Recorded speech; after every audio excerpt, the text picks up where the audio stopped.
আজকের একটা রান্না করব, কুমড়ো পাতা দিয়ে কিছু একটা বানাবো, দেখে বুঝতে পারছেন। এই কুমড়ো পাতায় বানাবো আমি কুমড়োর আঁঠি দিয়ে ইলিশ মাছ ভাপে। এই কুমড়ো পাতায় কুমড়োর আঁঠি দিয়ে ইলিশ মাছ ভাপে, তার জন্য আমি কয়েকটা কুমড়ো পাতা নিয়েছি। 2 পিস ইলিশ মাছ আমি নিয়েছি। 2 পিস ইলিশ মাছ নিয়েছি নুন, সর্ষে আর পোস্ত একটু ভিজিয়ে রেখেছি। কুমড়োর আঁঠি নেব আমি, কাঁচা লঙ্কা আর হলুদ, সর্ষের তেল তো লাগছে। এখন আমি মিক্সচার বলে এই কুমড়োর আঁঠি, এই সর্ষে পোস্ত কাঁচা লঙ্কা এগুলো একসাথে একটা পেস্ট করে নেব আমি। সর্ষে আর পোস্তটা আমি একটু ভিজিয়ে রেখেছিলাম। এর মধ্যে নিয়ে নেবো আমি কুমড়োর আঁঠি। এবার নেব কাঁচা লঙ্কা নিয়ে নিলাম, যারা যেমন ঝাল খায়। আমি 2টো মাছের জন্য 4 পিস কাঁচা লঙ্কা দিলাম। দেবো সামান্য জল দিয়ে এটা আমি ভালো করে পেস্ট করে নেব। কুমড়োর দানা, পোস্ত, সর্ষে আর কাঁচা লঙ্কা আমি একসাথে পেস্ট করে নিয়েছি। এখন এই পেস্টটা সমস্তটাই ইলিশ মাছের এই পিসগুলোর মধ্যে আমি দিয়ে দেব।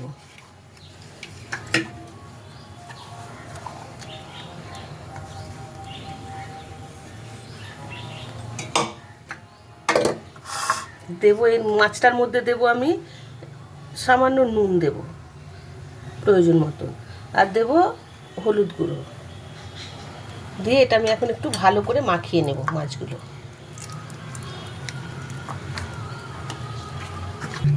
দেব সর্ষের তেল।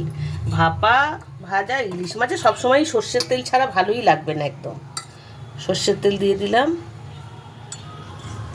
2 পিস মাছ 2 চামচ দিয়ে দিলাম তেল।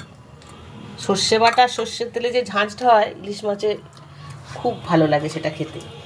এখন এই মাছটা আমি কুমড়ো পাতার মধ্যে আটকে নেব। এই কৌটোটার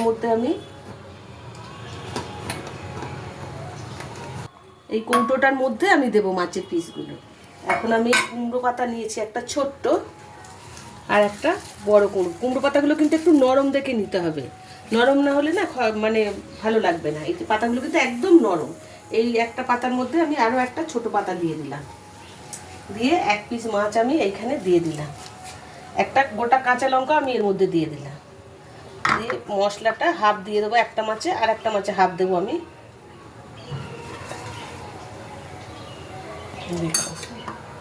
ভালো করে এটা মুড়ে আমি কৌটোর মধ্যে দিয়ে দেবো। এই কৌটোটায় 2 পিসের বেশি ধরবেও না মাছ। দেখুন একদম এইভাবে আমি এই পিসটা এর মধ্যে দিয়ে দিলাম।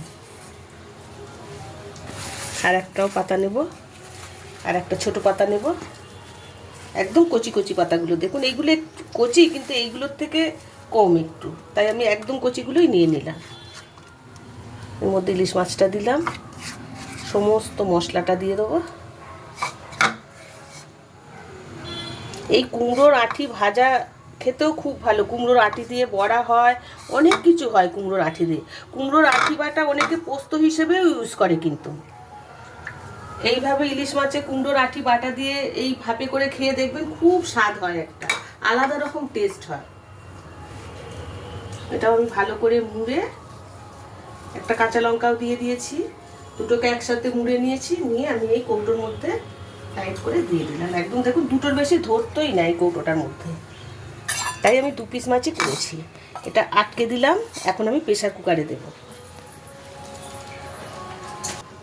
এখন এই প্রেসার কুকারের মধ্যে আমি এই 1 গ্লাস জল দিয়ে দিলাম।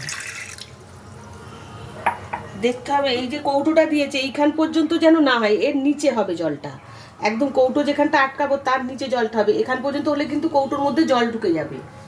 আমি এটার মধ্যে এখন বসিয়ে দিলাম কৌটোটা, দিয়ে মুখটা আটকে দিলাম। 3-4টে সিটি হবে, তারপর আমি বন্ধ করে দেবো।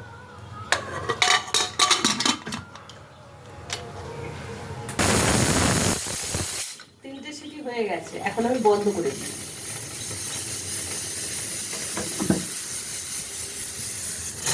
ঠান্ডা হলে খুলে দেখি। এখন আমি প্রেসার কুকারটা খুলে দেখি।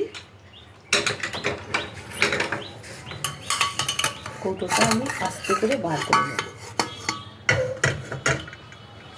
কৌটোটা খুব গরম, একটু ঠান্ডা হলে খুলতে সুবিধা হয়। খুলে দেখি, একদম মনে হয় রেডি হয়ে গেছে। এটা আমি এখন তুলে দেখব।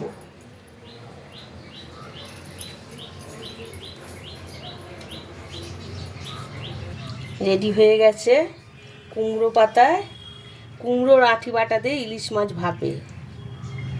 একদম পাতাটা নরম হয়ে গেছে, দেখুন মাছটাও সুন্দর সিদ্ধ হয়ে গেছে। এই পাতা সমেত গরম ভাতে মেখে খেতে হবে, দারুণ লাগবে একদম। একদিন বাড়িতে করে দেখবেন এই কুমড়োর আঁটি দিয়ে কুমড়ো পাতায়। মাছটা দেখুন ভেঙে একদমই, দেখুন মাছটা এই ভেঙে গেছে একদম, মাছ দেখুন পুরো ভেঙে গেছে। মাছ সিদ্ধ হয়ে গেছে, রেডি হয়ে গেছে ইলিশ মাছ ভাপে। কুমড়ো পাতায় কুমড়োর আঁটি দিয়ে ইলিশ মাছ ভাপে। ইলিশ মাছ অনেকভাবে খাওয়া যায়।